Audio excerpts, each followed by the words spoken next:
Então, começando uma nova frente, né, de biologia, a gente vai falar da biologia C, né, que trata da zoologia. E a zoologia é o estudo, né, como a gente viu na introdução da biologia A, é o estudo dos animais, né. A gente começa falando sobre a taxonomia. E o que é a taxonomia? Primeiramente, ela tem origem, né, grega e se trata da classificação dos organismos.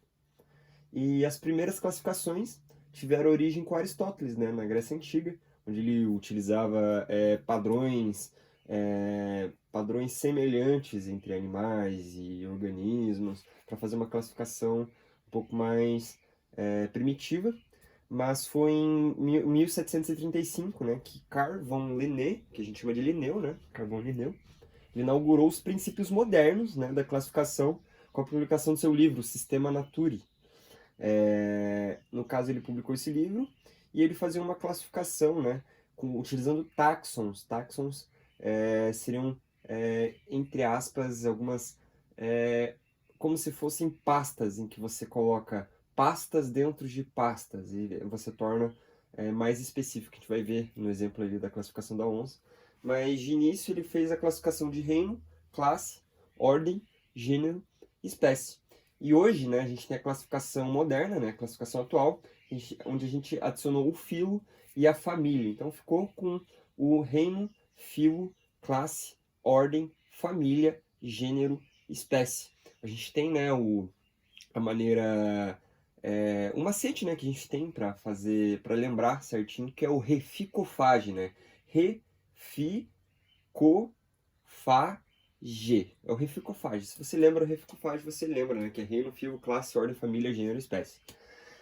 O maior objetivo, né, da classificação moderna não é mais tanto fazer a classificação, mas é determinar a filogenia, né? O que é filogenia? É como se fosse a árvore genealógica de uma espécie.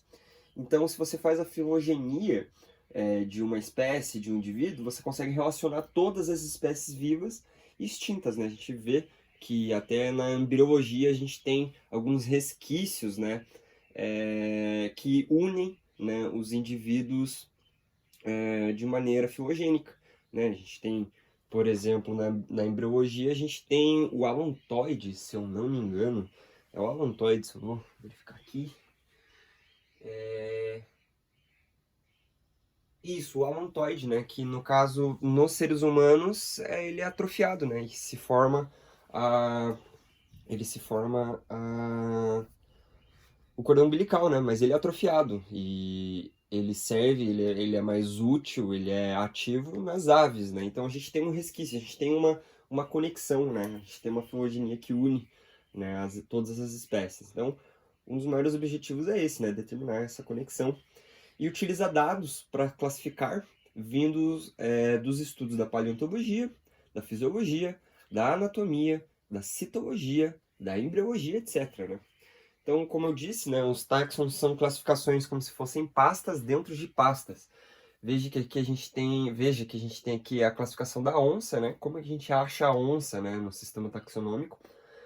Veja que mais para cima é menos específico e mais para baixo mais específico. Veja que dentro do reino a gente tem a animalia, né? A gente vai ter diversos tipos de indivíduos, né? De elefantes, lagostas, leões e onças. Veja que lagostas e leões não tem nada a ver uma coisa com a outra, mas estão dentro do reino. Agora, se você desce um pouco o fio, no fio cordata, a gente já vai ter coisas mais específicas, né? A gente vai ter o elefante, o leão, a onça. Descendo um pouco mais, a gente vai ter os mamíferos, né? Mamália, a gente vai ter os elefantes também, o leão, as onças. No carnívoro, a gente já não tem mais os elefantes, né? Se torna mais específicos. Os carnívoros, a gente vai ter os ursos, leões, onças. A gente vai ter a família Felídeo. No caso, família Felídeo, a gente vai ter os gatos, os leões, os tigres e as onças. Só que para se tornar mais específico, a gente tem o gênero Panthera, né? Que a gente vai ter os leões e as onças. E nas espécies, a gente vai ter o Panthera onça, né? Que seria a onça, como a gente sabe. Então veja que são pastas dentro de pastas que vão se tornando cada vez mais específicos, né? No caso, a gente tem alguns termos. A gente vai ter o termo espécie, que é a unidade básica da classificação, né? Seria a maneira mais específica, é um conjunto de indivíduos com o mesmo cariótipo, né? Que eles possuem a mesma constituição genética. e que por isso geram descendentes férteis, né? Então, se no caso a gente fazer a gente faz um cruzamento, né, entre espécies, entre indivíduos da mesma espécie, eles vão gerar descendentes férteis que possam gerar novos indivíduos da mesma espécie. Especiação e raciação. A gente tem a especiação, que é a criação de espécies, mas por isolamento reprodutivo. Então, nesse caso, a gente cria espécies por elas não poderem se fazerem a reprodução, né? Por conta dessa limitação de se tornarem, de serem necessários, né? Gerar descendentes férteis. E a gente tem a raciação, que é o isolamento geográfico. Então, de uma maneira geográfica, a gente cria novas espécies, entende? Então, a gente vai ver como que a gente faz para fazer uma classificação, para a gente fazer uma identificação das espécies conforme a nomenclatura, né? Isso a gente vai ver já no próximo resumo.